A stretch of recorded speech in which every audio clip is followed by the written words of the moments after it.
วัสดีค่ะยินดีต้อนรับเข้าสู่ Bangkok Off Stage พอดแคสต์ไทยอังกฤษรายการแรกที่จะพาไปเจาะลึกแวดวงศิลปะการแสดงในกรุงเทพ Hello and welcome to the Bangkok Offstage podcast, the first bilingual podcast on the Bangkok performing arts scene. แอมแก้วตา And I'm Amitha.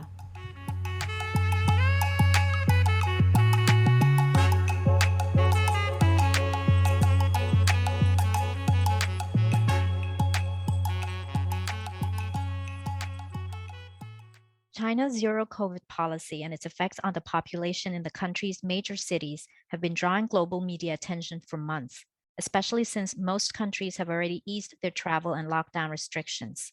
So on July 16, we sat down with 3 performing arts professionals from China to find out what it's like to live under the zero-COVID policy and what it means for the performing arts people in their country.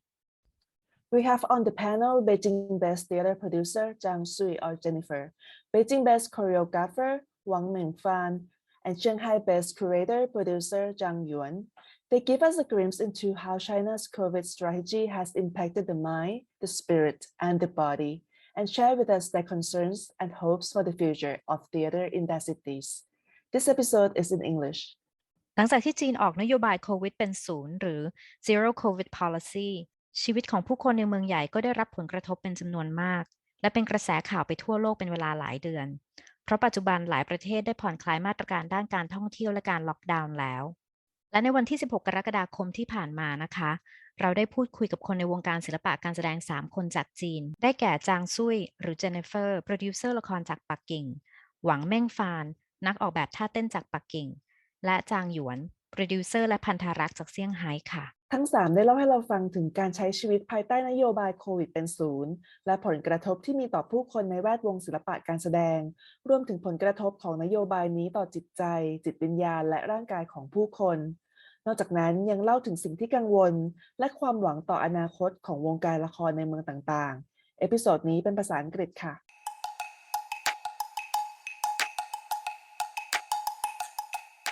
Hi everyone, welcome to Bangkok Offstage. Thank you so much for being here. I'm very excited. We're both very excited to speak to you finally.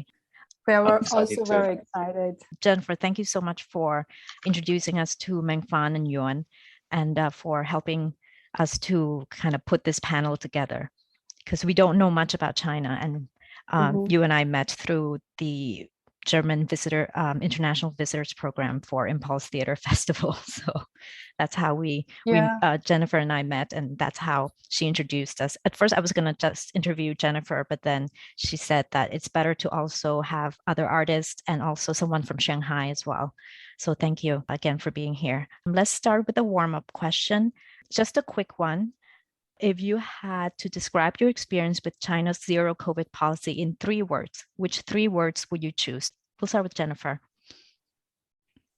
I chose 3 words that's lazy and tiring and coping. And coping, okay. Yeah. We'll come back to that later. So lazy, tiring, and coping. Okay, thank you. Let's go to Yuan. Mine is a bit complicated because I'm kind of inspired by 3 words. The 3 words is kind of most popular words being used, particularly among the younger generation. Oh, I think the first one is Tang Bu Ping. It's coming from Tang Ping. If you know, Tang Ping is literally means lying flat. Lying flat. Yeah. So explain later. Lying flat. You just lying flat. Yeah. But for me, I cannot lie flat. Yeah. The second is I don't know how to say it in English, but I try to translate it as internal friction.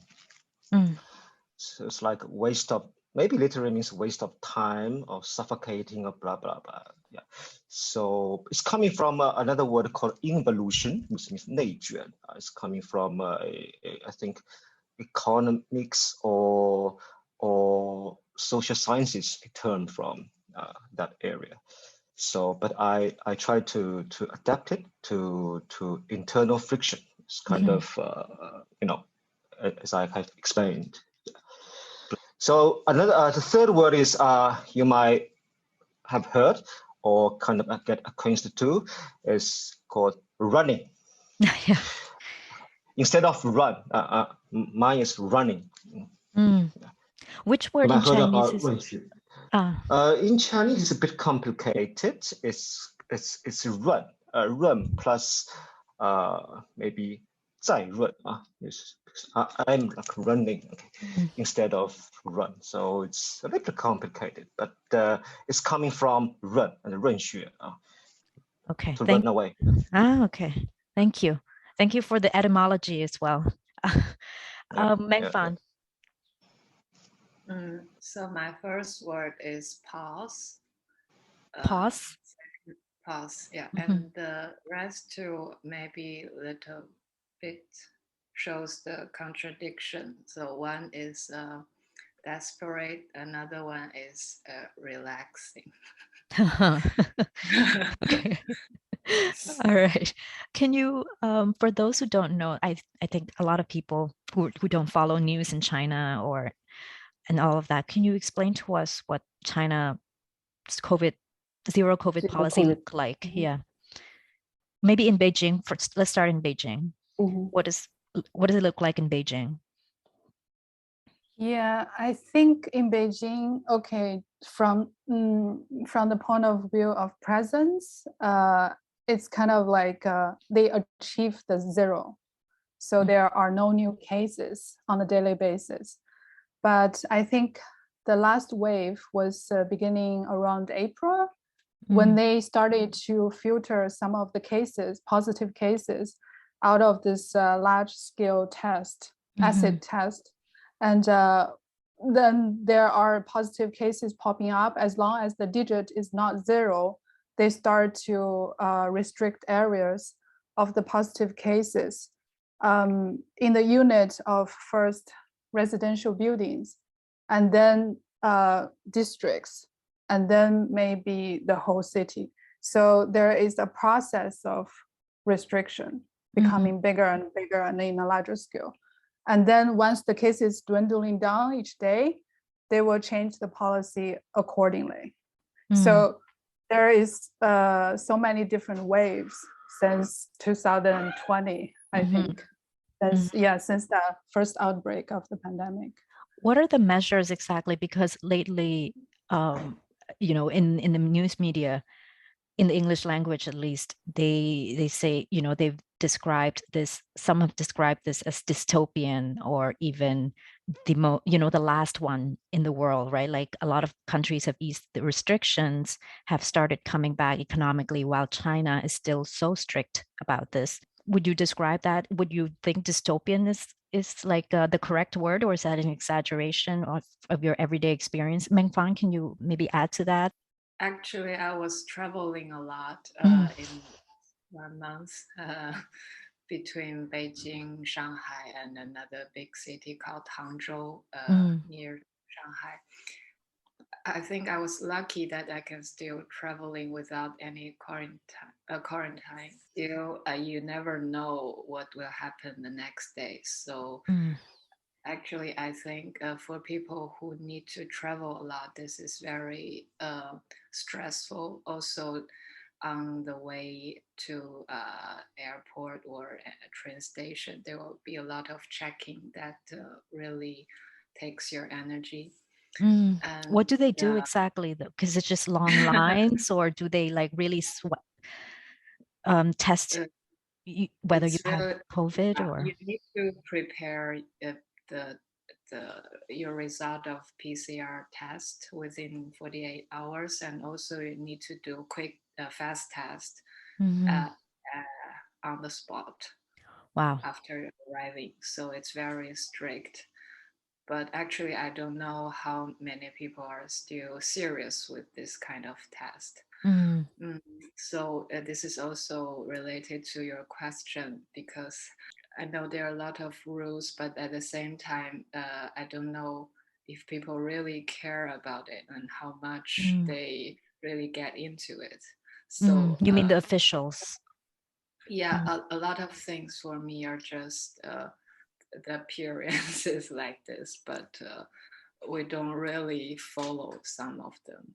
and there are always chance for you to escape a little bit. Yeah, and I think this is also a way how Chinese people normally deal with this kind of situation. So we're all in a big show somehow. A big show. Yeah. It's all COVID theater, sort of. But Jennifer, a few months ago when we talked, you said like it was kind of, you were so depressed and you were kind of felt like you were living in prison, and that a lot of it is just you're not sure whether any of this is about COVID anymore. Does it still feel that way, or? I think that was because of Shanghai's situation. I think even though we are in Beijing relatively okay at that time, when Shanghai was fully locking down, I think this Yuan would have a lot to say. And somehow that kind of emotion was really strong, that looking at people in Shanghai, France especially, and we don't even dare to contact them because I just feel like I couldn't do anything for them. In a way, just watch the news every day. And I think maybe also the media intensified that kind of emotion, or I don't know, it's some of that is on social media. So it's from individual posting. So somehow the experience of people without access to food, even though they have money to buy the food, but they just don't have access to the basic human needs. To us, outside of Shanghai, looks quite terrifying. I have to say, at that time, I was pretty depressed because it seems you can do nothing. Just but later things. Because I have a friend who is not here, but I think he's coming up to I think he's calculating days up to 70s in the end and coming to 80s. So I don't even understand of lockdown, like just being in his home, not being able to come out. Okay. 70 to 80 days. Okay. Yeah. Yuan, since you're from Shanghai, can you tell us a bit more about what happens in Shanghai? Yeah. But if I start this topic, I don't think 2 hours is enough. Okay. Be as brief as possible. Yeah, I mean, sorry. For me personally, I was being under lockdown from April the 1st to June the 1st. So in total, 61 days. Lockdown means lockdown. I mean, lockdown means you cannot step out of your home or your own compound or residence. Lockdown means a lot of things. For me, actually, it is, I mean, dystopian, I don't know. I mean, I think it's even more than dystopian, or you would say theater of absurd or whatever. I mean, catastrophe or whatever. I mean, it also depends on the people who being experienced, I mean, during this period of time. And I'm kind of lucky because I haven't been tested positive during these two months. So I have not really been treated, I mean, in the way that you may have seen on social media or in the news. Yeah. So, but personally, I have experienced a lot simply by being there in the city and by watching or seeing the news. And that's quite, and I think for me, I mean, it's like a journey, or it's like a curve of emotions. Because at the beginning, people really don't really take it seriously because they think it would be soon finished, as the government claimed that it would be like a lockdown would be only 5 days, So then it continued, and it seems that like endless. I mean, the things becoming endless. So people becoming disappointed, depressed, frustrated, losing hope, desperate, whatever. And then people are trying to make fun and try to, I mean, in a way to survive, to struggle, and I mean, in a way, yes, it's true. I mean, the city is becoming a stage, and everybody seems to be having a role in it. So, yeah, I mean, sorry, I cannot really articulate this experience at the moment, even though I am now in Singapore, and it's like being almost more than 1 month since the lockdown was over. I mean, literally. So, but Shanghai is not really recovered. I mean, it's not fully recovered back to the normal and when it was, I mean, used to be. No, not really. I mean, the drama or the things, the dystopian or the theaters are keeping playing, being presented every day. So yes, I really don't think 2 hours is enough. So I just stop there. Okay, just. Is it true that there were do you live in like a home, a house, or in condos? In condo. I'm living in a condo. So is it true that people were shouting out, like singing and out, and like the government sent drones to say things like freedom, control your soul's desires for freedom and that kind of thing? Do you have some experience like that, or did you see that on social media? I saw that on social media. It's not on social media. It happened. It happened not in my condo, but like in a condo near my in the neighborhood. People would like how do you say? It's like knocking on the basin or the bowls or whatever, the kitchen stuff. Just I mean, calling for food. You know. Yeah, calling for food. For food, because it's short of food supply. Yeah, and I've heard that sometimes. Is it true? I wonder about whether was there a lot of like neighbors informing on each other, that kind of thing, or was it more a togetherness that's like we're all against this together, we're all against this government policy together, or was there some sort of like civilians being deputized and kind of turned into officials in a way as well? Yeah, I would say there are all kinds of. I mean, it's also depending on which neighborhood or the community you're being in. I mean, you will have different stories. Some that will find solidarity within the neighborhood that through this difficult time that people getting to know each other, helping each other. I mean, in the previous days, people really don't know their neighbors, right? I mean, maybe they haven't seen the neighbors, who they are. I mean, now they all know and see each other, particularly during the PCR test, right? I mean, in the public. So now people really helping each other, giving each other food or help or medicine that they might need.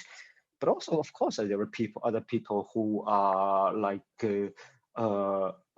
trusting, I mean, the policy or turning still, I mean, not in the circle of the solidarity. And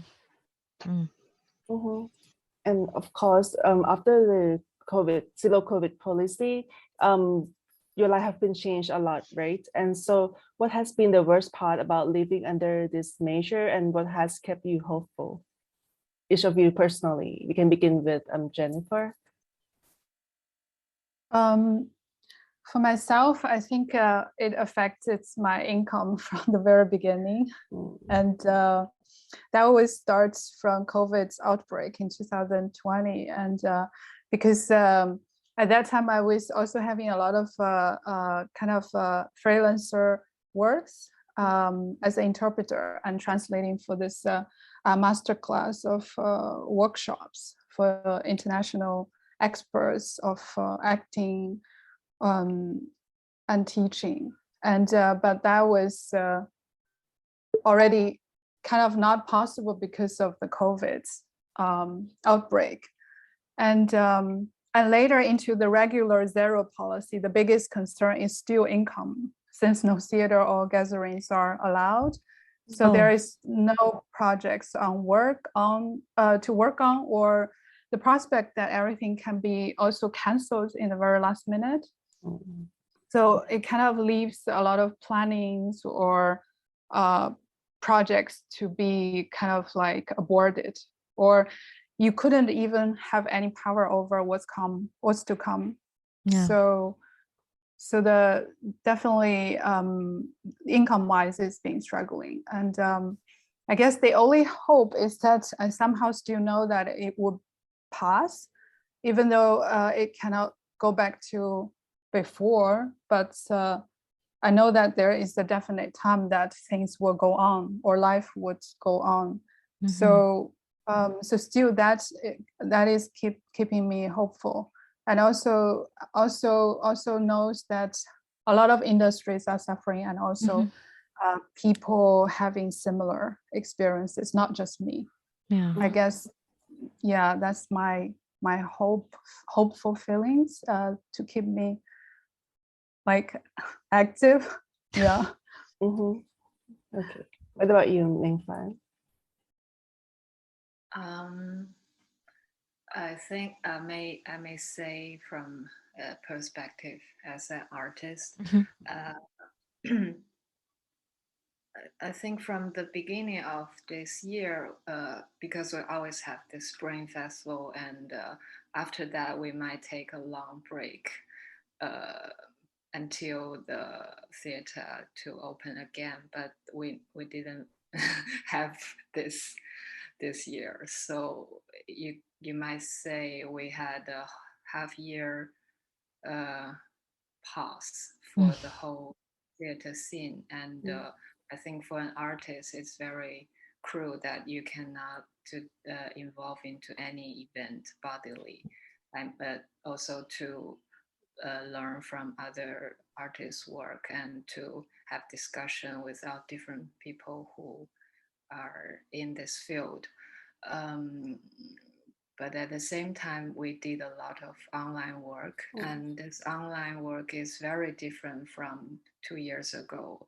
At that time, you're still kind of exploring this media as a new way to create performance or to keep connected with the whole world scene. But this year, it's something like we're isolated in this place, and we're the only people who are still working online. I mean, in the theater or dance field.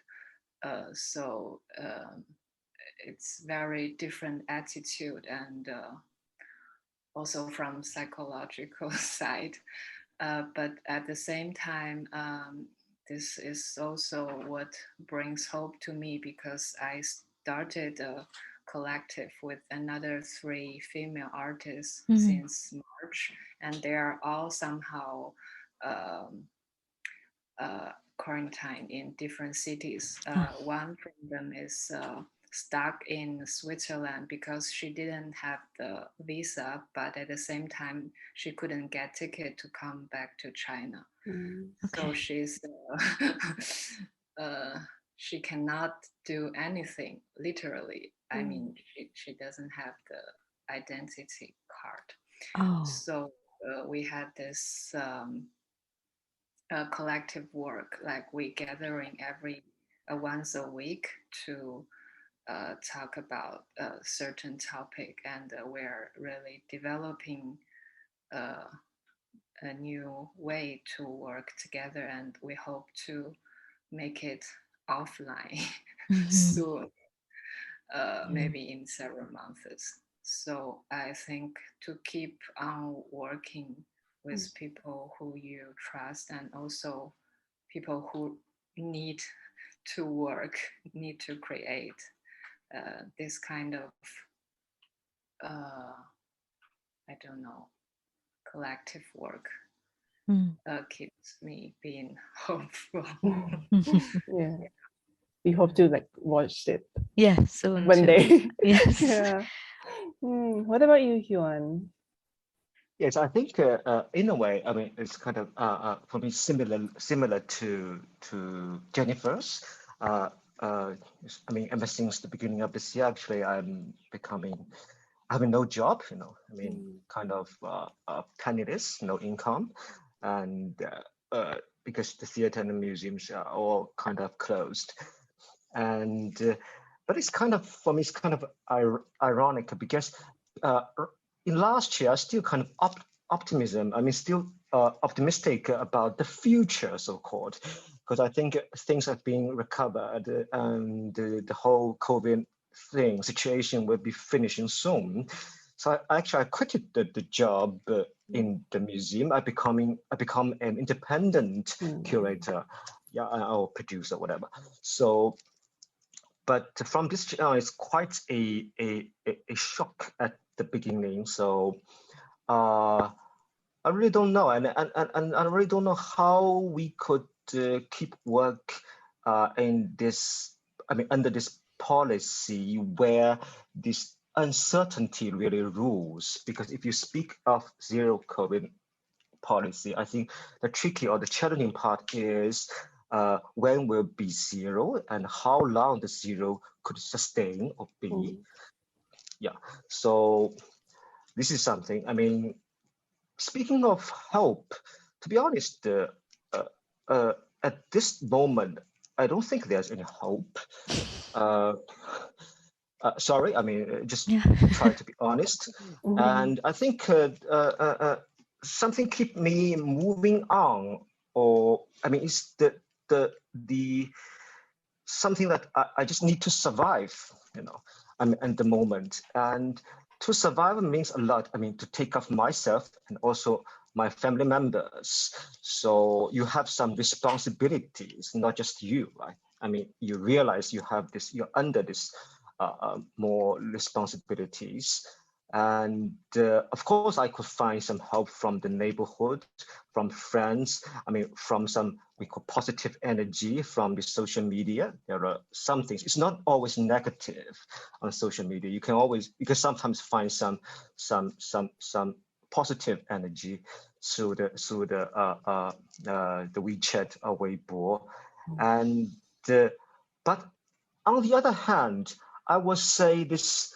How should I say this? It's the support or the energy from the social media is a far cry from being enough. I mean, in a way, it's kind of vulnerable. I mean, you can like you can click the like, or you can just say, oh, okay, please, just I support you, whatever. But it's not helping. I mean, in terms of a larger picture, you know, it's just virtual thing.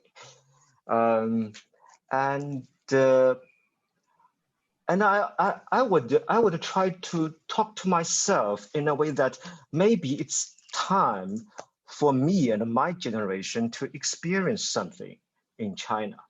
I mean, compared to maybe the generation of my parents who had experienced, you know, I mean, like Cultural Revolution or the famine, or lots of things, movement, political movement. But my generation and possibly the generations after, they haven't really experienced anything, I mean, dramatic or any real hardship, I mean, compared to the previous generations. So maybe it's also, I mean, something keep me there to witness if there's something maybe later can be called history. So even though I was suffering during the lockdown, I keep recording the things happening. I mean, from the social media and from my surroundings, like pictures, text, words, or short videos. I don't know how what's the use of it and how I actually use them in the future. But in a way, because these things are being deleted and removed every day. So but I think it's a personal action towards this. So yeah, but I think I'm creating a personal archive of what happened in the previous 2 or 3 months. Yeah, and because I really cannot work during the lockdown. It's not I'm lazy, because it's just that I could not, because the body and the mind is kind of focusing on this survival thing. I cannot think about art anymore. I'm sorry. So yeah, so maybe I find some hope, like body wise. You know, I would do some exercise at home. And also I joined the Mengfan's body workshop online, which is kind of helpful. Yeah, so I try to find this energy, you know, I mean, from everywhere I could find. Thank you. You guys have gone into a little bit about, you know, what's going on in the art scene. Can you expand on that? About, you know, how has this zero COVID policy, apart from not being able to work at all, has there been any governmental help towards the theater or the performing arts scene in any of the cities? We can start with Mengfan. You are an independent choreographer, right? And an artist, and you've worked with the elderly as well. Are you still in contact, like elderly dancers, retired ballet dancers? And this pandemic has affected the elderly in a very different way than younger people like us. So can you shed light on what's been going on among artists in Beijing and the artists you've worked with?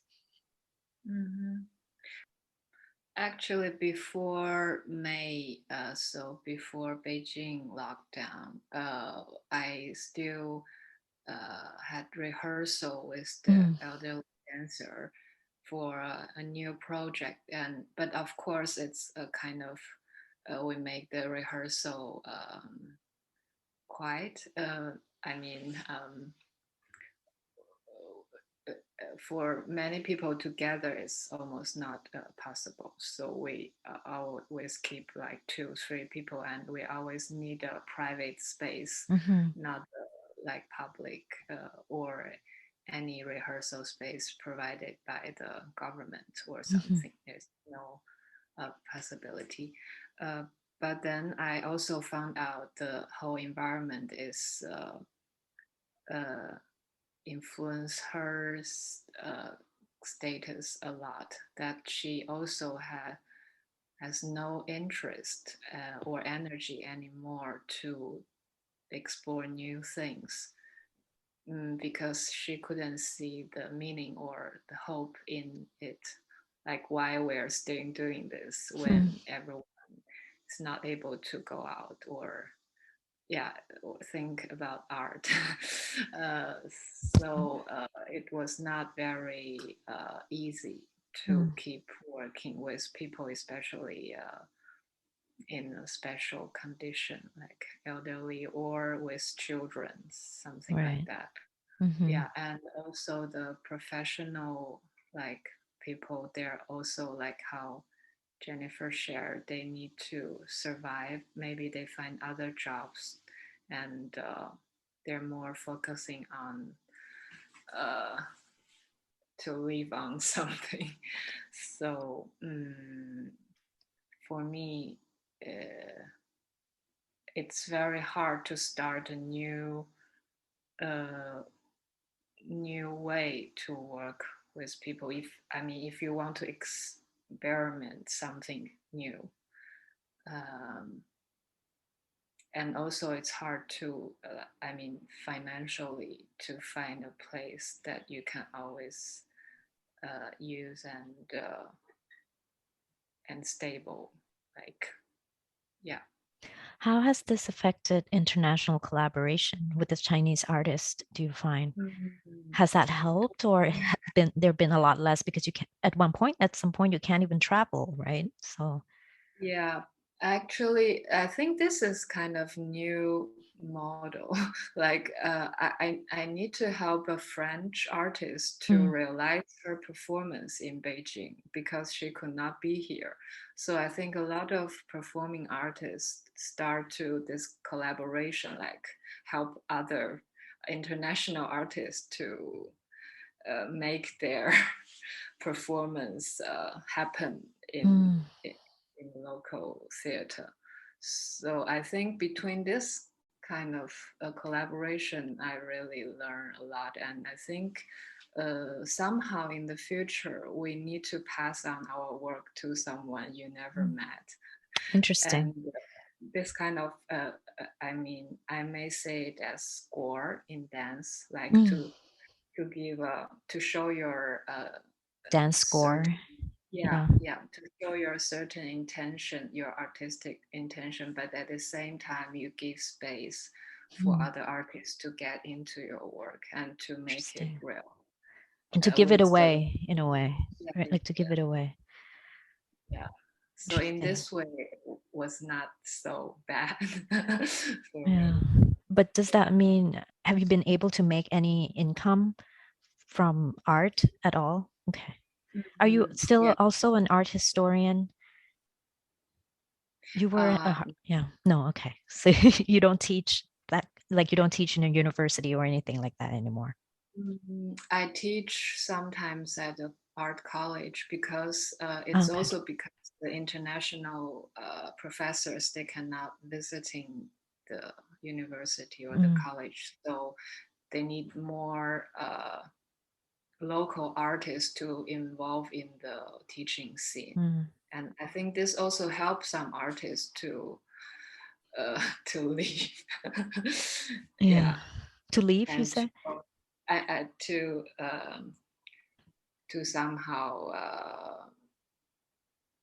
I don't know, try new things with students, and also to I think somehow in last 2 years I was forced to be a teacher because I never thought about that.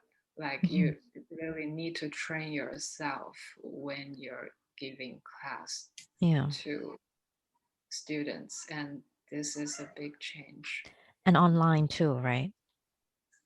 Sometimes. Okay. Most of the time go into the campus. Okay. Jennifer, you are a producer for both independent theater and independent artists and also commercial theater. Can you talk about that? Like, have there been a lot of people who have to leave the profession and cannot return to find other professions that, you know, would give them some income or anything like that? Yeah, I think like Mengfan just mentioned about some professional people who are still working in this field have to try to survive. So I kind of like work myself part-timely on a project base with this commercial theater in a way to balance out my income shortage which of theater? working. What is the name of the? It's a Drum Tower West Theater in Beijing. It's a local commercial theater with 264 seats and have been kind of commercially quite popular. And the audiences are mostly university students, actually, aging from 25 to 30, which is a very young crowd. I read that at the beginning of COVID in 2020, they staged Cherry Orchard, like a Chinese adaptation of Cherry Orchard or something. And then one of them were selling cherries as well on the side. And like the audience really help sell the cherries, like from all these farms in China or something like that. Yeah. It's one of their kind of like manager. They have this idea of saving the theater by selling cherries because his family has cherry cherry kind orchard, of like orchards back home, and because at that time they cannot do any shows to sell, so they are also trying to cope with the policy and the real pandemic situations. So I think financially they have been really, really struggling. I heard, since I'm project based, so I don't know much about the financial details, but as far as I have heard, there are quite some months that their employees cannot get any salaries. So even the last May, not last May, this May, they didn't get the salary because in May, Beijing has also been in lockdown. So, so because I work with Mengfan as well, and also a very interesting incident, we three have met in 2021 when Yuan was still working for this Ming Contemporary Museum, and we have actually performed there. That's actually, we also thought that was pandemic was passing in a way, and so and then afterwards the things are still not getting better, and Mengfan's piece When My Cue Comes, with these two elderly ballet dancers were also kind of like in a way suspended because we don't have many opportunities to show here in Beijing, even though she has been approached by some festivals, but due to the pandemic, the things are kind of like halted or aborted or suspended. Maybe will be postponed till later.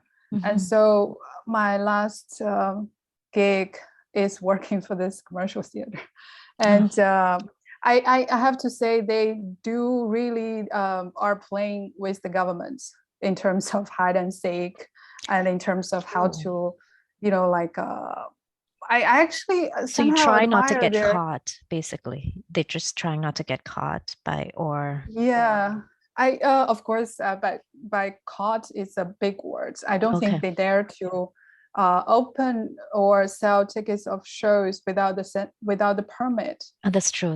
Yeah, you guys need permit too. So it's as long as there is positive cases, they will never give the theater any permit. That's the hard condition. But I have witnessed how they turn the 70% occupancy into a larger percentage with, sometimes a little bit more to just sell more tickets in order not to be caught. That for that part, I think it's kind of like a loophole that the commercial theater is trying to sip in or trying to, avoid. And I think because they have to deal with a lot of paperwork. But all the things are already digitalized, so the paperwork is just procedures. I think, as Mengfan said, but I think maybe some of the officials are also just turning one eye open and one eye shut for this kind of things. I see. Interesting. Yeah. Yuan, can you tell us about Shanghai? And I mean, you worked in a very different kind of space, which is contemporary art museum. Can you talk about that a bit? I just mentioned I just quit the job from last year. So, but of course, speaking of the influence that pandemic has brought to performing arts scene, I would say you need to look at this issue, separately. The distinction between the public and the private sectors, mostly. I think for the public sector, even though the theaters are closed, in a way, they are still being paid. Of course, the payment is from, and financially, it's not that a heavy burden, for the state-owned or government-owned theater or theater companies. But for this private section, that's another story. Because I think even before the COVID-19, I wouldn't call, the independent sector or the private sector has a good life. I'm not talking about the commercial sector. I'm talking about independent scene. We are still having a very hard time. Because there is no such thing as funding. In China, funding system for independent artists, for the private sectors artists. So as far as I observe or I see, is there are, particularly the freelance performing artists like living in Shanghai, they are really having a tough time, and particularly for the younger artists, because they don't have savings and they don't have jobs or projects. So how could they afford the house rent, the rent, and then continue living in this high living cost the city? So I would say some people or someone even they will try to apply jobs for food delivery, but later on it's really hard for them to sustain themselves. So I'm witnessing people are leaving the city. I mean, particularly for independent artists, they're leaving the city, they're coming back to other cities which there's no lockdown, or they're back to where they came from. Mm-hmm. Yeah, I mean, at the same time, it's also for like independent or private theater or dance company which survive or earn their living by education. Like they will have this how to say they will teach people how to dance or how to do theaters, but during the lockdown they have no income from that sector too. I mean, together with no income from performances. So I think it's kind of hard for them. So yeah, I mean, in a way, it's like it's a heavy hit, I would say, so far. Mm-hmm. So it's quite a heavy hit. So, and there is a local ensemble or collective we call Niao Collective, which has been it's been established I think more than 15 years, and it's not a theater company. It used to be a theater company which is specialized in contemporary theater or dance theater, but then slowly they're becoming an association of freelance artists. So I think they're trying to organize some event or something to boost the morale of the people still, I mean, living in the city. So, but I'm not sure whether it will be happening, because as far as I know, they're going to launch it by the end of this month, but I'm still worried about that. So, but I hope, I mean, they could do something at least. So, well, I believe there's like many online work emerging like after the pandemic. Is it true? And is there any specific subject or theme that artists in China are interested at the moment that is different from the pre-COVID era? I will start with Mengfan then. I think more or less what artists are interested now is how to gather people again, to make people together. So I think most of artists are trying to create event and somehow helping each other to get out of this hard situation.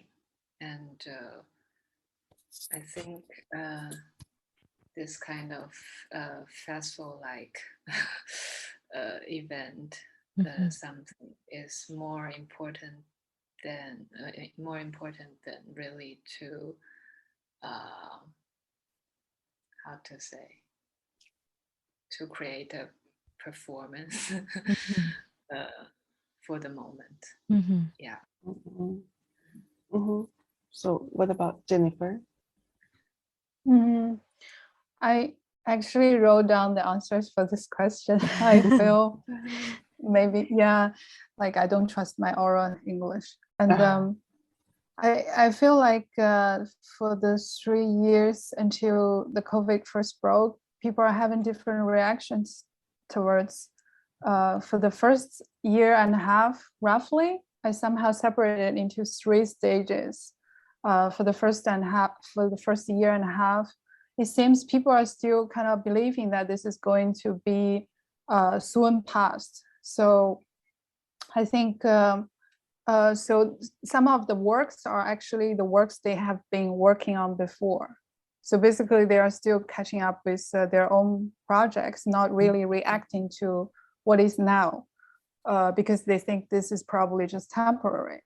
But then I think in 2021 things start to booming, like artists start to having first-hand experiences. And the only work I think that I have seen is a stage reading festival called Sound and Fury, happening in Beijing. I think that was maybe in 2021, with playwrights gathering to have their plays related with the topic of COVID read out by actors. But it stays as an underground event without the approval of the censorship. So that was the only thing I have watched that is very COVID related and very about what is happening and also how people are reacting towards the certain experiences during the COVID. For the second half of the 3 years, which is the second 1.5 years, I feel like things become so complicated for people to react. And so far, there are just kind of like a moment to catch up with this break time, like when there is 0 cases, and then people start to do some performances, like kind of like really catching up with this break time. And I guess then things become, and also censorship becoming really sensitive about this kind of topics. So I haven't seen really projects related with this issue. I guess I also have the feeling that things are going backwards a little bit. Nobody is really stepping out to do something. So, but I guess maybe people need time to process, right? To process, yeah. What about you, Yuan? Yeah, I would say if you're saying, I mean, creativity or something to do with the pandemic, I would say rather than artists, I would say just ordinary people. They are really responding to what's happening. I mean, at the moment. So it's more or less like everyone is an artist. So people are responding to the zero COVID policy, to the lockdown, to the absurdity. I mean, in their own way. I think by like writing about jokes, or doing this configuration or distorting the images from this official propaganda, and even people are making short videos, try to mock the policy or what's going on. Yeah, I think in a way, I think people are making their own art, which is kind of understood by everybody. And it's kind of distributed very popularly, I mean, and very swiftly throughout the social media. But at the same time, I would say it's also, I mean, in a way, kind of like short memory. I mean, you do something that is sporadic, and maybe 2 months later, nobody gonna remember this. Yeah, I don't know about that. Yeah, and in terms of our artists, during the lockdown, actually, I'm not seeing particularly any interesting art. I just remember one thing. One performance is an independent dancer called Yu Guojun. Actually, he's desperate and disappointed, so he decided to leave the city. So right before the day he left Shanghai, he gave a performance on the street. So he danced, I think in a way improvisationally, and on this empty street in the midnight, and being recorded and spread on the social media. So in a way, I think this it's not easy to say what kind of emotion that he may have at that time. It's kind of complex, but in a way very strong. Yeah, so that's the kind of immediate response to be given by an individual artist. And more often, I think that this you call art or the works is being given or created by musicians. They are responding to it quite immediately. I mean, and they are making songs or music, I mean, according to the situation. Yeah, and sorry, they're distributing it sorry? online as well. So they just play it live online, or do they just kind of record it and then put it on social media and all of that? Both, the musicians, both. Yeah, musicians, they will do online, but then they also record it and then spread it on social media. So, I mean, regarding of the media, I would say music is having this advantage.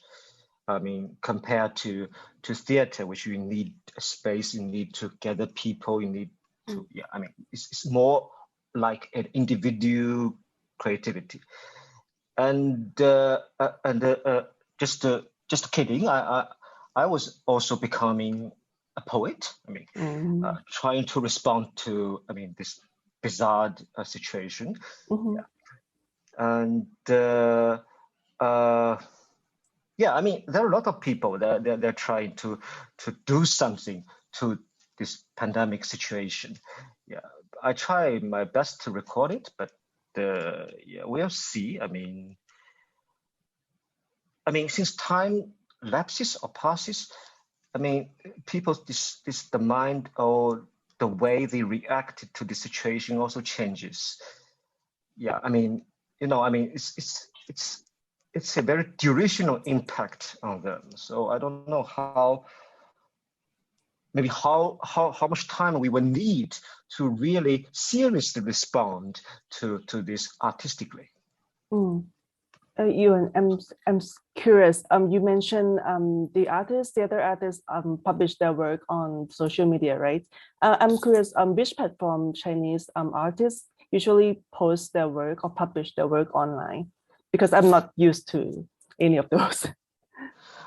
Yeah, I mean, there are different kinds. Like you mean performing arts? You mean theater? Yeah, or anything that the Chinese artists like to, you know, publish their work for the public or the audience.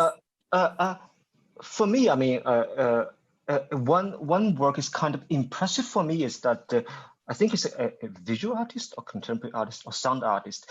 She's like recording the words from the speaker. I mean, you know, the government, they will use the speaker, the amplifier, to spread their message. I mean, in the neighborhood, in the community.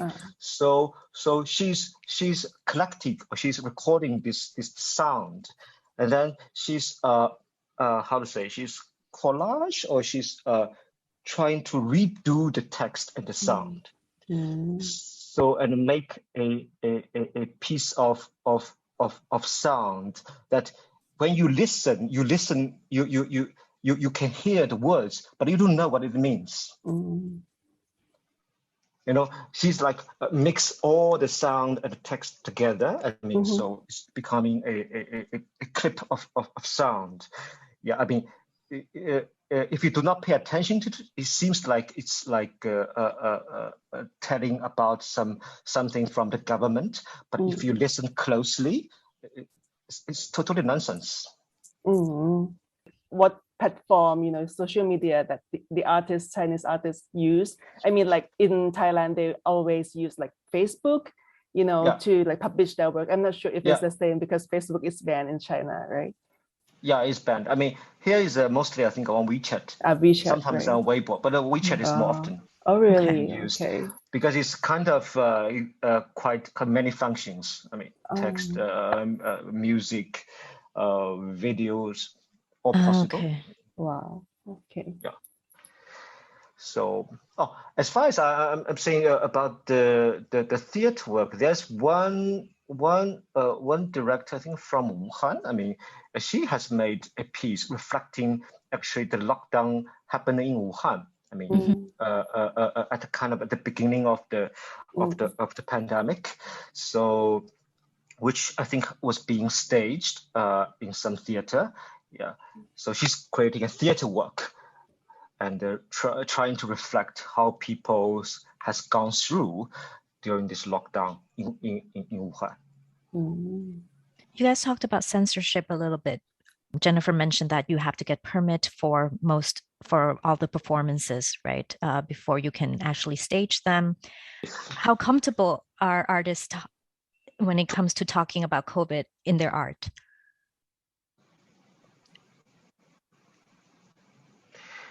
I think there's not so much. I mean, as far as I could see, there's so much that people really talking about pandemic and COVID in their art or in their artworks. Yeah, so far as I know. Yeah.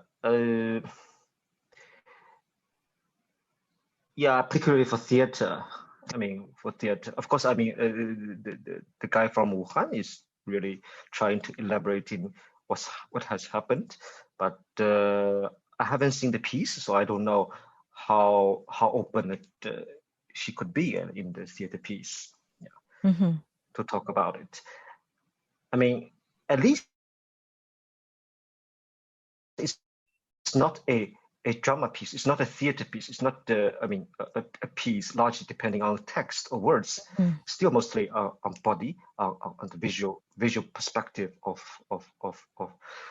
this. I mean, artistically. I mean, yeah. So if you speak of censorship, I would say, I mean, roughly speaking, I mean, the most censored is of course the theater.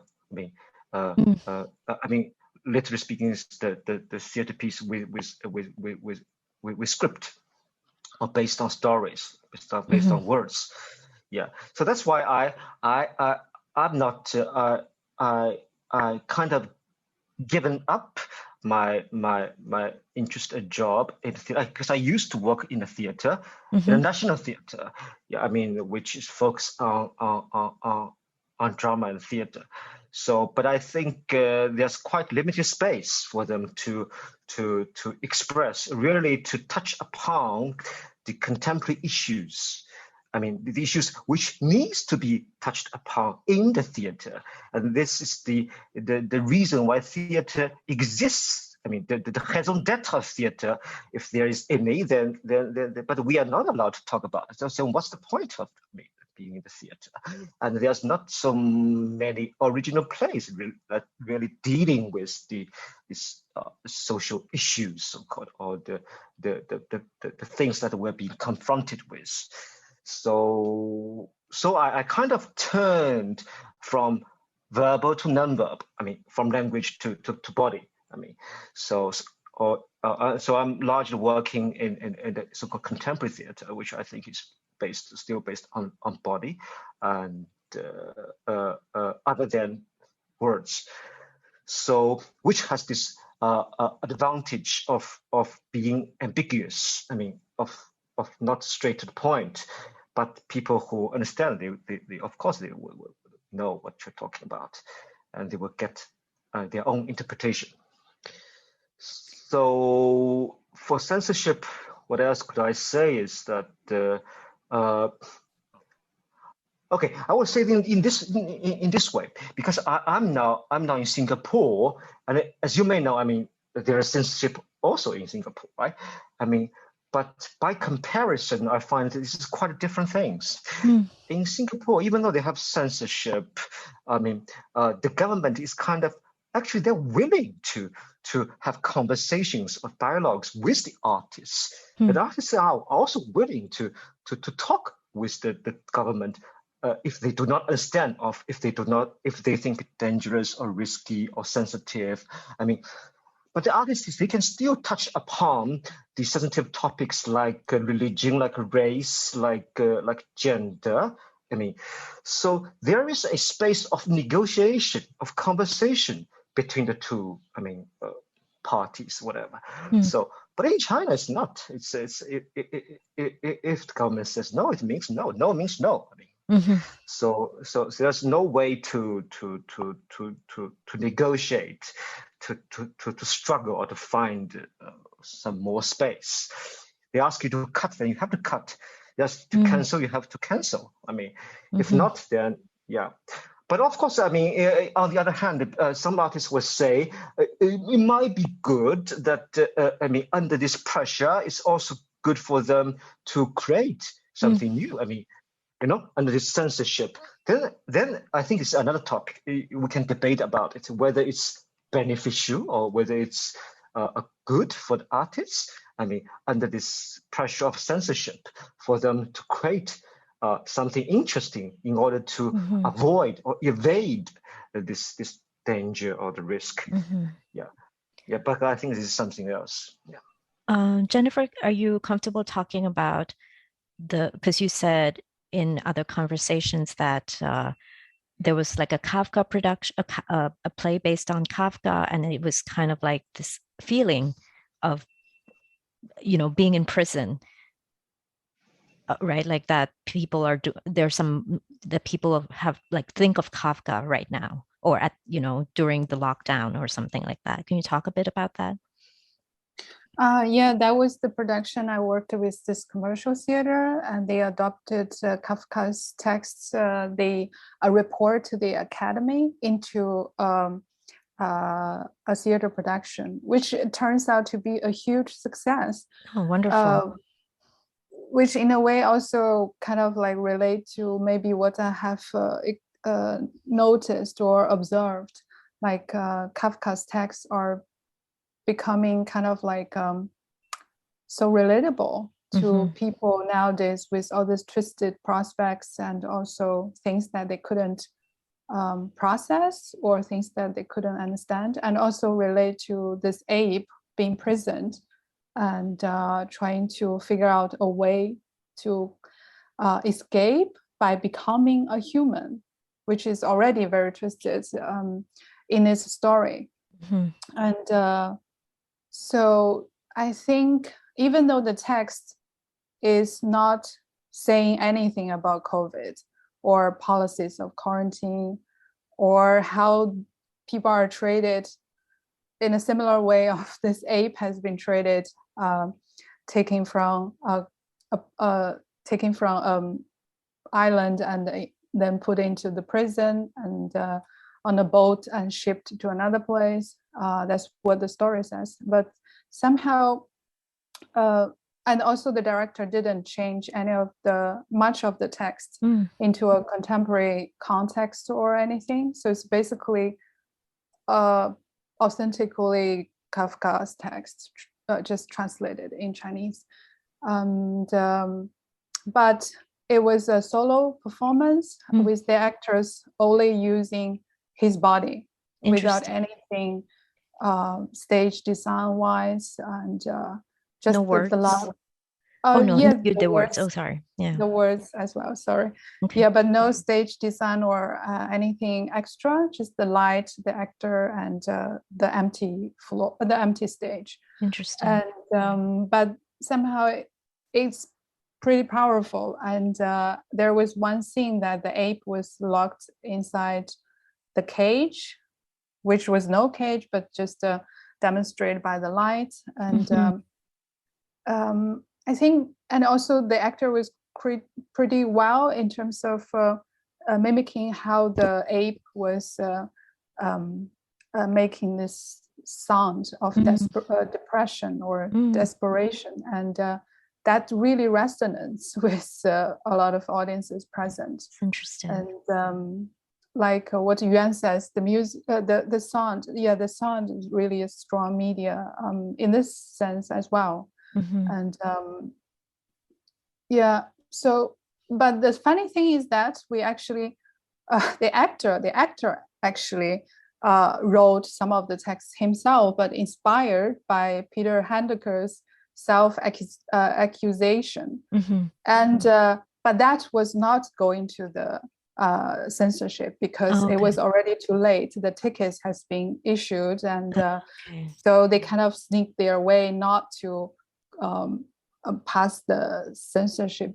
The kind of like they didn't update the text for the bureau to see. And in that part of the text, there are some parts that can be a little bit sensitive. But the thing also, like Yuan also mentioned, is a very complicated thing because, we have been in this environment and we have been also self-censoring ourselves in a lot of ways when we talk or speak. I don't even know how I may be in the process of the conversation also self-censor in an unconscious way, or so I guess we can only give you a glimpse of what the censorship is in the context of the theater. Yeah, that's fine. That's fine. Totally fine. I understand. And Mengfan, I just to say, because in Thailand too, there's a certain amount of censorship, not as bad as Singapore, not as strict as Singapore, and definitely not as strict as China. We don't, performing arts, for example, we don't need to have ratings. We don't have to ask for permission. It's quite like, and there's not a lot of support there's not a lot of interest when it comes to theater in general by the public and also by the government. So we're freer in theater, but it's interesting to see that in China, you said in the performing arts, theater is the most censored because of text as well. And then you guys go to the body. And there are some Thai political artists who go, who resort to the body to talk about issues that it's hard to talk about. Can you talk a bit about that too, Mengfan? Because you're a choreographer. Yeah, I think most of censorship related to political topic, which in China is maybe against propaganda of the state, of the government. So I think the theater in China never becomes a space to talk about political topics. But it's also not our tradition. So it's something from the modern European theaters. But it doesn't mean we cannot be political in theater, like in our artistic creation. I think more and more people turn to do dance and to use body. It's already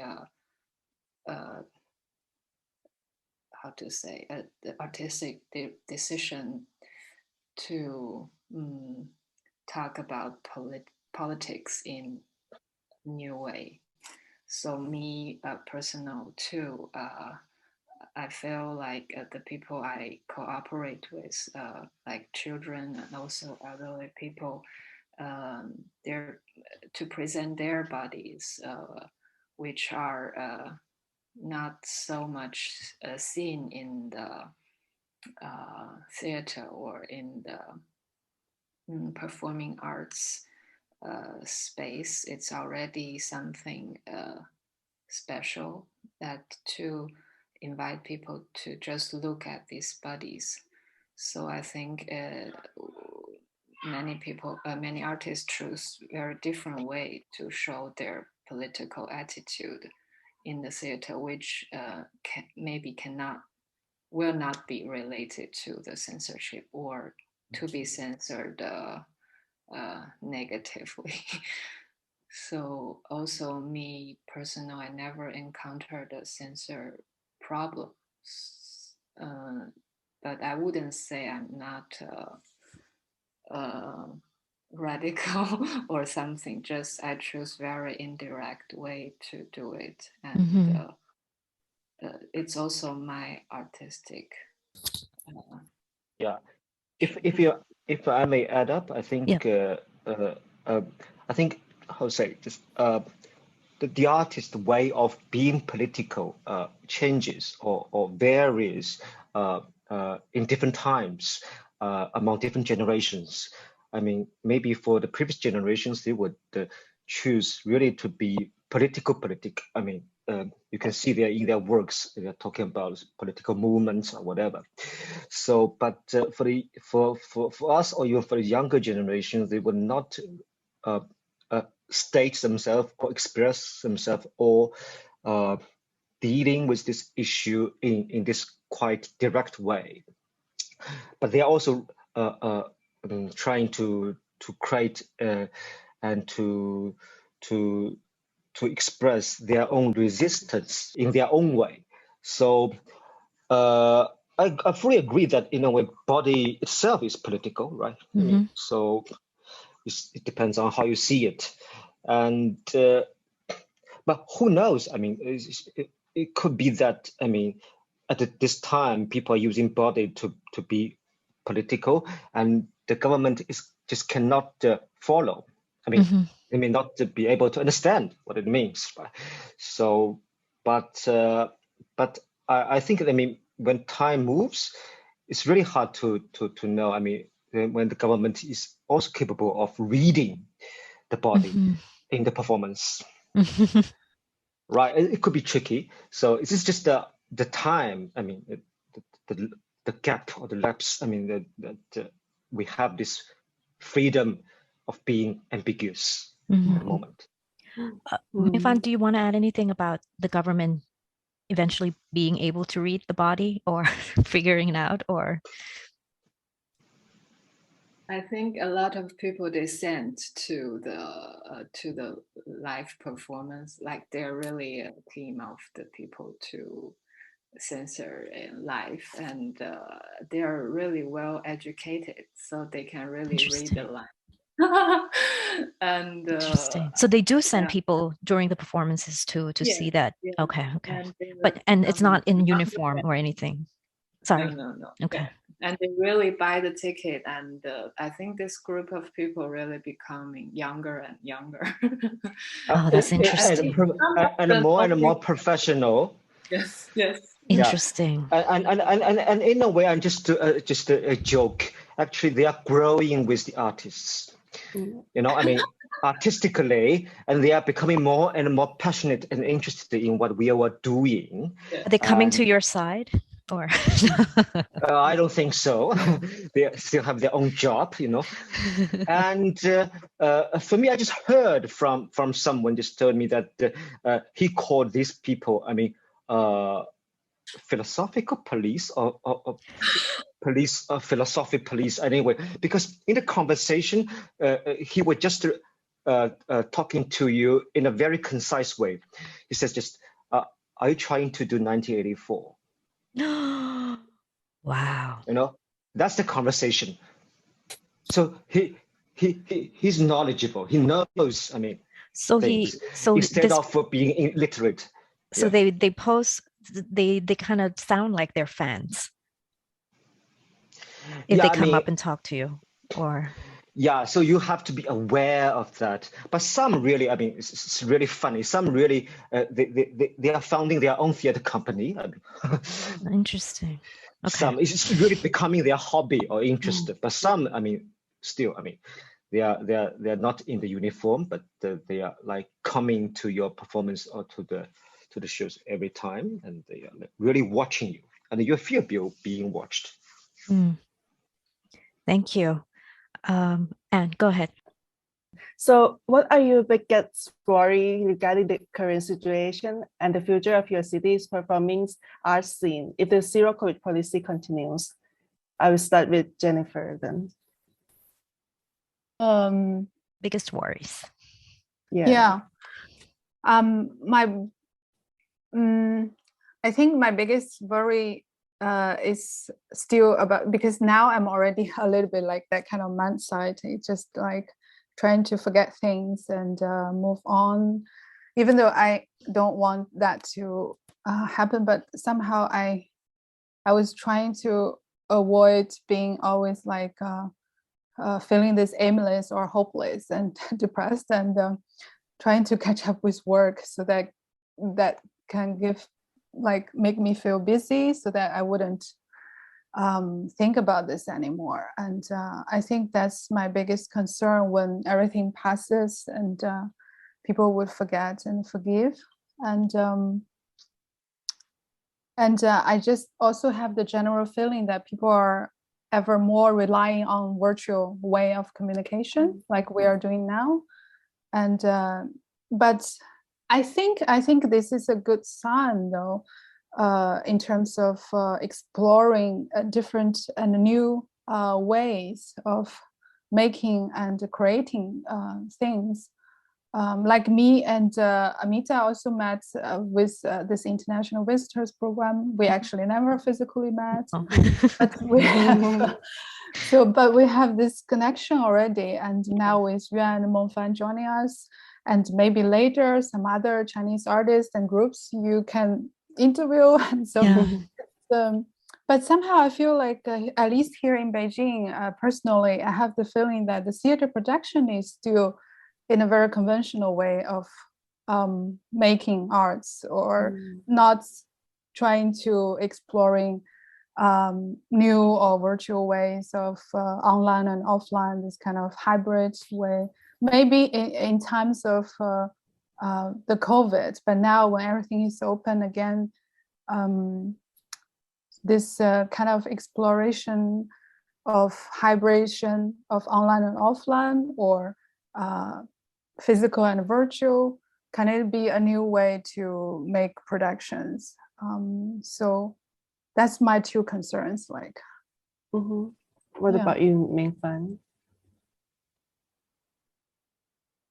I don't know if we can still call it a performing arts scene, because I feel people are leaving the city, especially like from Beijing, because many artists cannot afford the life here, and also in the capital, it's more strict with the COVID policy. So they always, I think many people choose to work in smaller cities where they can always do the showing.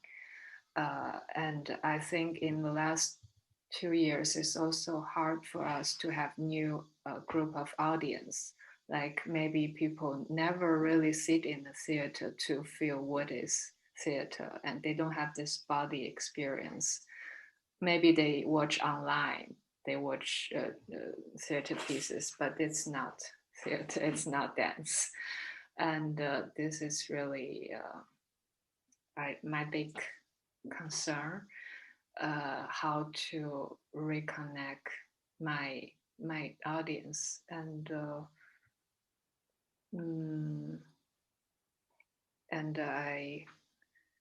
I don't know, I cannot imagine I don't know how to and also there are less younger artists we can see, like emerging artists, because they don't have space and chance to practice. Maybe they come up from the university and then they just give up to be artists. So I'm not so hopeful for the scene, and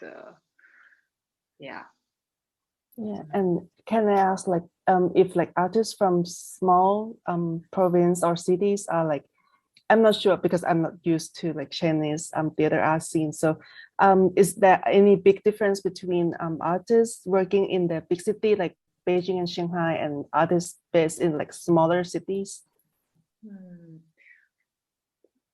I think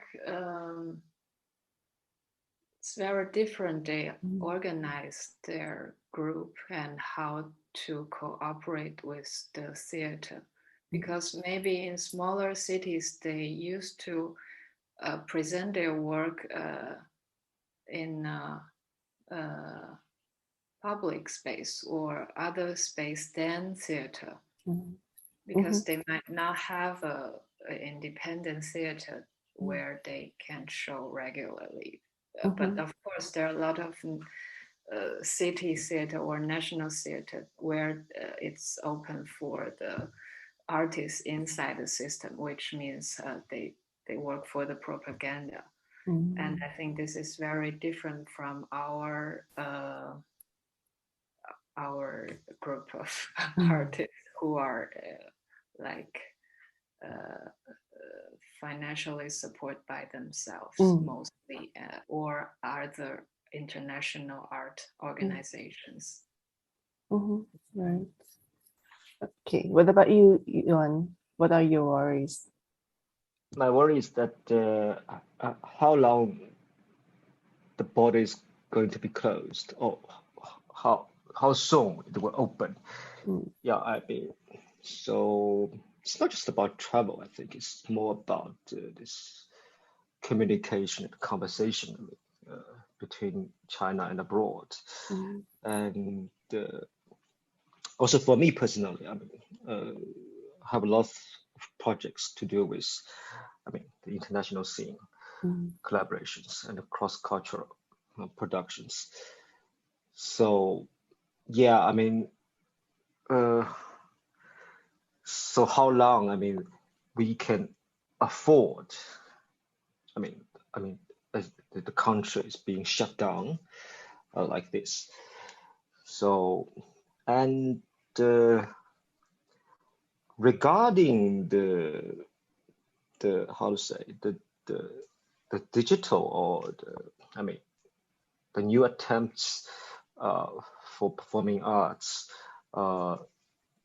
collaborate with maybe the new media artists or visual artists. Actually, I would like to ask you, have you ever seen anything really interesting, for this so-called new form, or maybe, combination of online and offline, or just online performances? And because I'm also worrying for one thing is that we theater people do not have this technical advantage.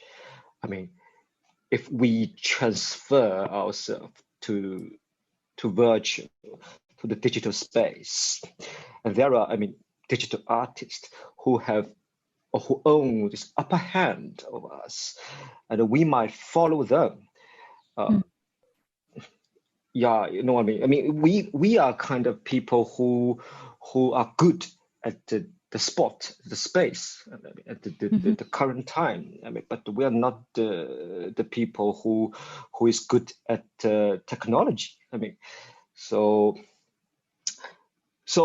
because I have seen quite a few so-called digital performances, which I think the theater people has lost their advantage totally, as becoming puppets of the other media's artists. Interesting. So and you can see, performances like I also see new attempt, which I think being invested a lot, like a large investment. Like they making performances like a video game. It's like the audience are playing a role, I think. Or what we call metaverse. I'm really kind of illiterate on this, but I see it more or less like a video game. So it's maybe becoming entertaining. Maybe audience love it, but I still question. The if I may question the theatricality in it. Yeah, rather than this. Being entertained. Or being like attempt at trying something new. So something, is there something behind? So personally, I really haven't seen anything really interesting. I would say, it might be a new direction. Yeah, but I haven't given up this. I'm still watching. I'm still following. This attempt. In this direction, either you call it hybrid performance or digital performance. So this is also my question. I don't know. Yeah. And how long the people will keep their interest in it after the COVID situation? Right. Yeah. And for me personally, when I watch or when I see the performances, I'm oftentimes, I have to say, I'm oftentimes absent-minded. So I'm oftentimes distracted. I'm watching my mobile, or at the same time watching my laptop. I can be cooking or whatever. So I'm not really taking it seriously. Or I just can watch it like 5 or 10 minutes, and I know the idea, and bye bye. Yeah, this is something. Yeah, but I still keep the options open. Yeah. I think when I said that in a way it's compared with very extremely traditional theater when they waste a lot of budget on stage scenography and not very environmental. I see actually the new way of making this theater works as in a way more an attempt. I don't want to say it's already a fixed form, but I feel like it's a new way to explore simpler, more economical way of, and also to enlarge the topic, more multidisciplinary in a way.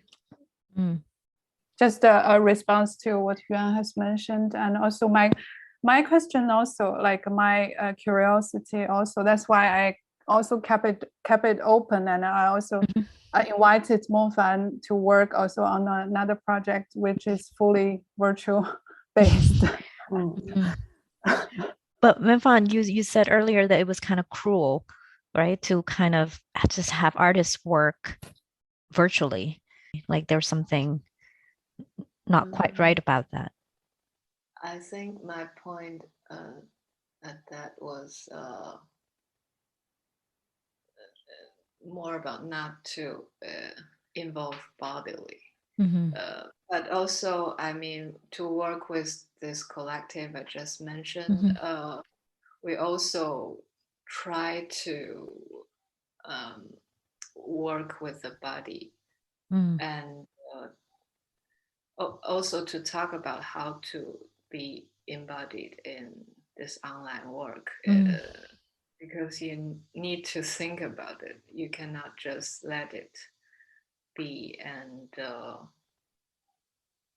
I think between this watching and watching behind the screen, there's also something happened that really affected the person on the other side. But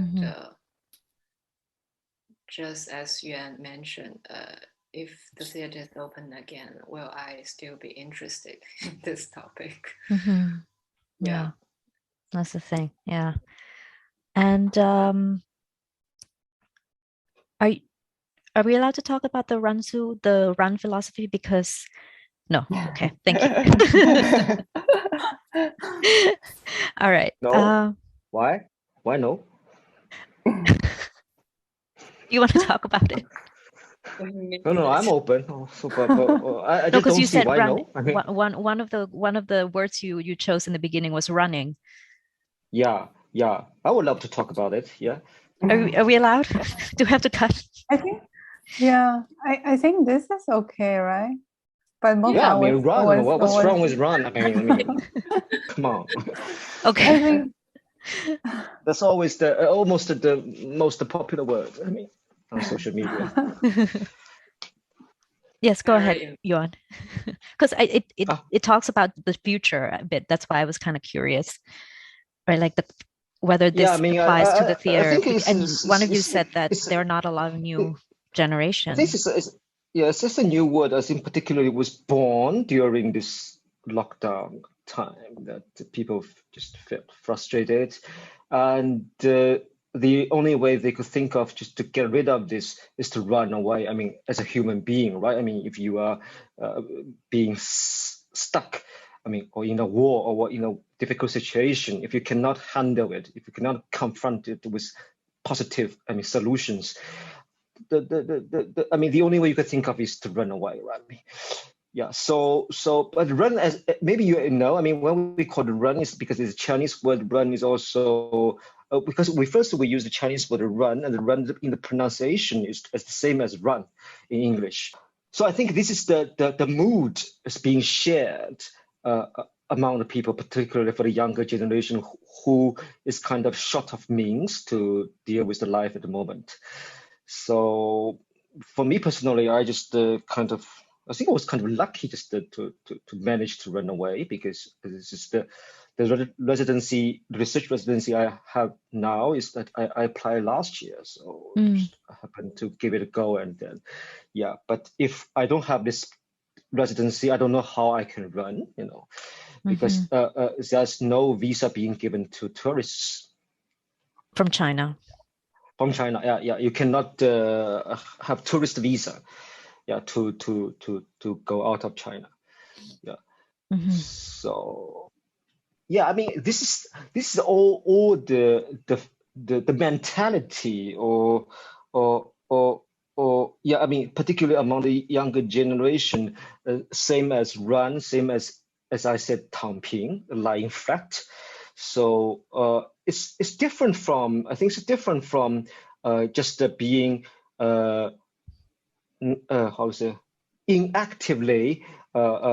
inactive attitude towards life, but it's a way of of dealing the current situation when you do not have any other choice. So why should I work so hard, like to earn so little, or the more I work, the less I earn. So why should I being so hard working? So it's, I guess, it's against this neoliberalism or whatever. So, but this is something the government do not like to see, because they want every Chinese people to be diligent, hardworking, and to stimulate the economy. So yeah, but I think it's quite interesting that we now witnessing this distinction between the younger generation and the older generation. So the younger generation choose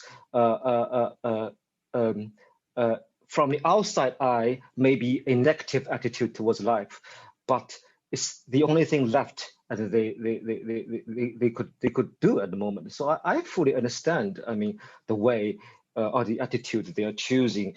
It's more or less like, you can say it's more or less like hippie, or not exactly the same, or more like this how should I say, the non-violent, non-cooperative movement, I mean, by this Indian, I mean, the great man, Gandhi, or whatever. Gandhi, yeah, I mean, it's just not cooperating with you, not collaborating with you, but we're not using violence. Civil disobedience, Yeah, a civil disobedience, that's true.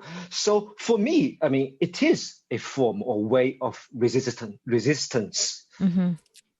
Yeah, I mean, towards this pressure or this injustice being imposed on them or on us. Do you want to add anything? Go ahead, sorry. Yeah. Sure. Oh, man, no. I'm talking too much, I think. No. Becoming dangerous. Sorry. Jennifer, did you want to add anything?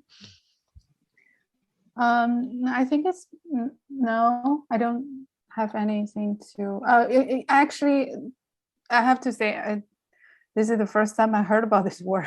Oh, really? That's interesting. Really? No, because I thought it was so interesting when I read about it. There was just one article that I read about it, and then it was so interesting when Yuan said it at the beginning, that you said running. That was one of the words you chose. Yeah. For me, it's not run because it's not result. I'm still running. Because okay, this is something why I say running, because I think it's a motion in progress, or action in progress.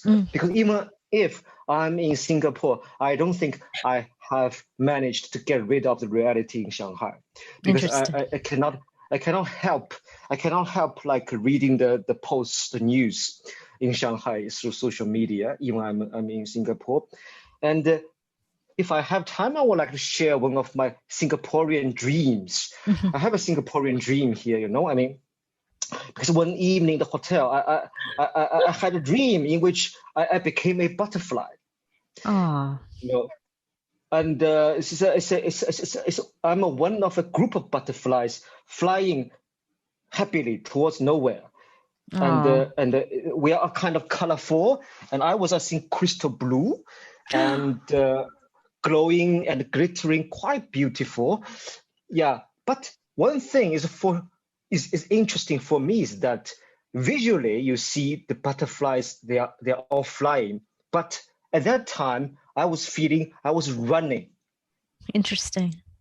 You didn't feel like flying. As I could. Yeah, I am not flying. I'm just running. I know. I remember my body. My body tells me I was running. Interesting. Running extremely fast, as fast as I could, to try to run away from something.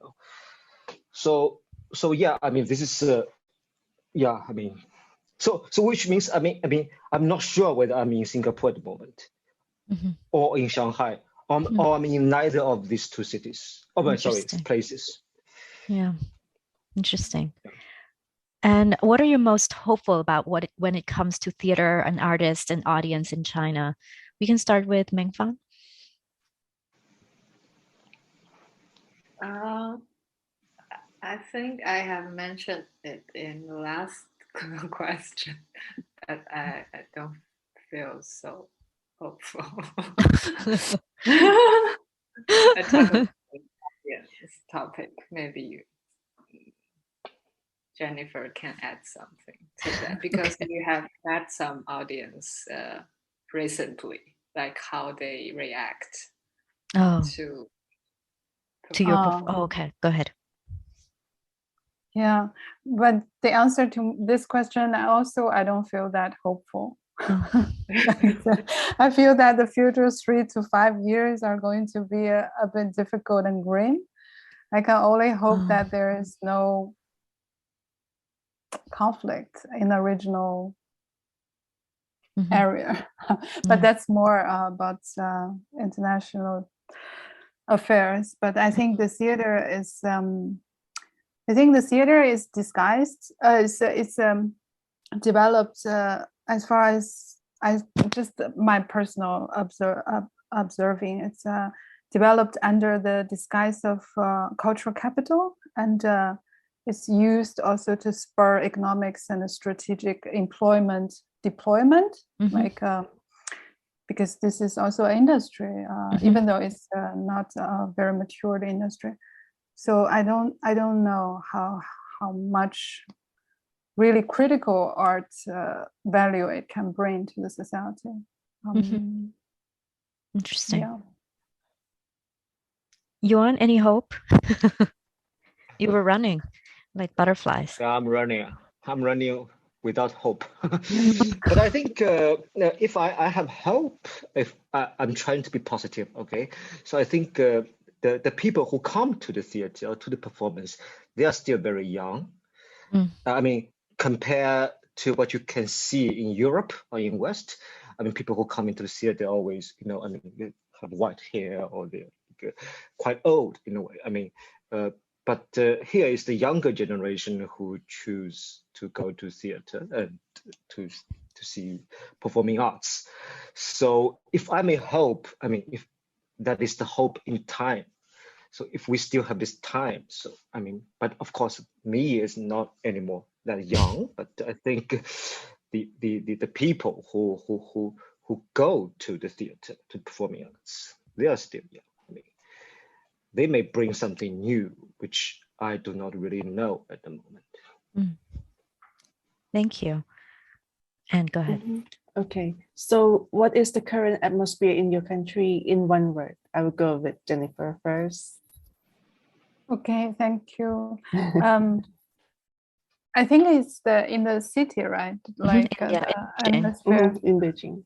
Yeah, I think in Beijing is like also I have mentioned that this is a short window of no positive cases. So everybody is really catching up with the things they can do, and for theaters to have shows, and because they never know what's next to come.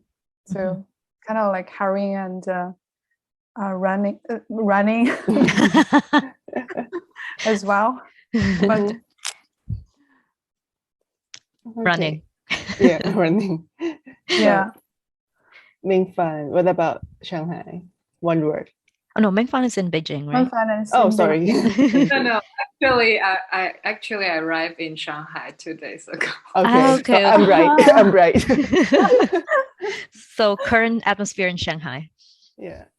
I may say a restraint. So I feel people actually have great anger and also emotionally they experience too much. But now they try to be they try to restrain this anger and also all the emotion, try to be normal in life. But I feel there should be some place or some way for them to really express. And of course, I think there things happen like violence in the city recently, and I hope they don't express in that way. But I could feel the tension in the air. When you left Beijing, what was the atmosphere like? How would you describe the atmosphere in Beijing? Just a day or two when you left, a day or two ago when you left? peaceful. Wow. Really Okay. Interesting. peaceful. Wow. So it's really So- contrary. Before rainstorm. I don't know. Okay. Okay, your turn, Yuan. So let's say about the one word about Shanghai when you left first then. When I left, Yeah. How many weeks ago was that? I think the end of June. Okay. What was the atmosphere then? I've been trying to remember. Okay. I think at that time I would say, if I may betray myself, the word is hopeful.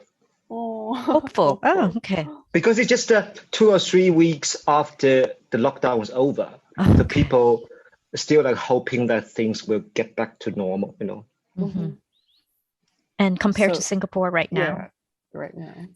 Oh, Singapore. Okay, Singapore is what I should say, normal. Yeah, I mean, Singapore. Only one word for Singapore. Surreal.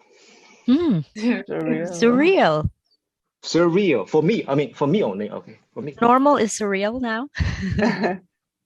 Surreal. I mean, Okay. We will for me ask him. only. Okay. Okay.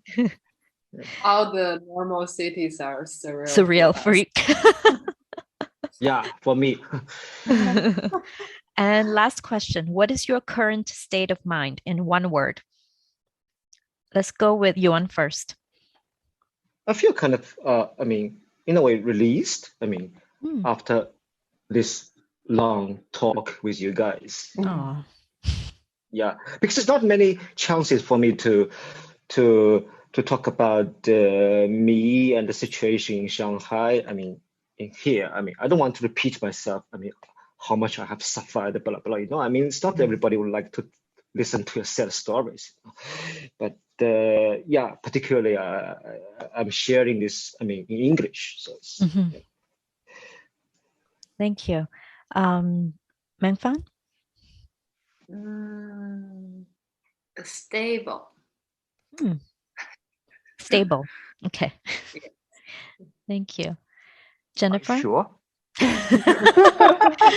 Don't rattle her. Jennifer, go ahead. I also feel actually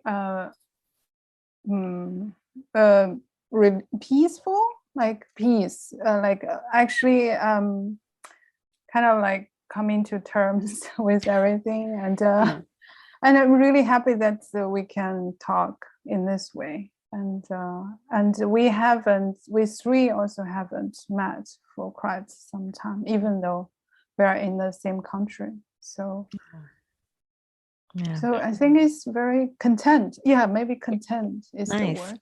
Okay. Nice. Yeah. Sorry, if I may add one more word, I think Sure. it's not it's not the current state of my mind at the moment, but I think it's the current state of the mind these days. Uh-huh. I think it's still uncertain because even though I'm in Singapore, actually I don't know what is my next step or stop. What is Really? the destination next? Because, you know, I mean, I was just being told that my flights back home, it was cancelled. Yeah. It's cancelled again. So, and I need to extend the visa, blah, blah, blah. I mean, if I need to stay here longer or if I choose to go outside of Singapore. So everything's becoming uncertain. I mean, when I was in Shanghai, I mean, during the lockdown, it's also uncertain. But I think this uncertainty is different. Yeah. It's You kind were of at different. least at home, I mean, right? So Yeah. I'm facing different kinds of uncertainty, but on the whole, it's uncertain. yeah. I think when it comes to traveling it's still very crazy at the moment everywhere. Yes. So Yes. yeah. Yes, and the ticket is very expensive. It's insane.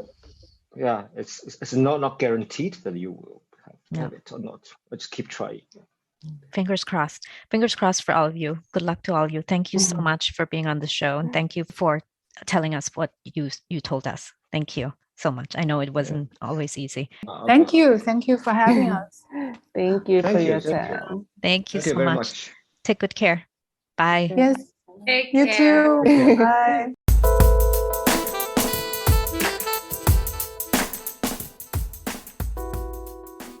Bangkok Offstage is created, hosted, and edited by Gata Gate Bunkan and Amitha Amranand. The intro and outro tracks are Quicksand by Wild Light and Probably Shouldn't by Jay Lang.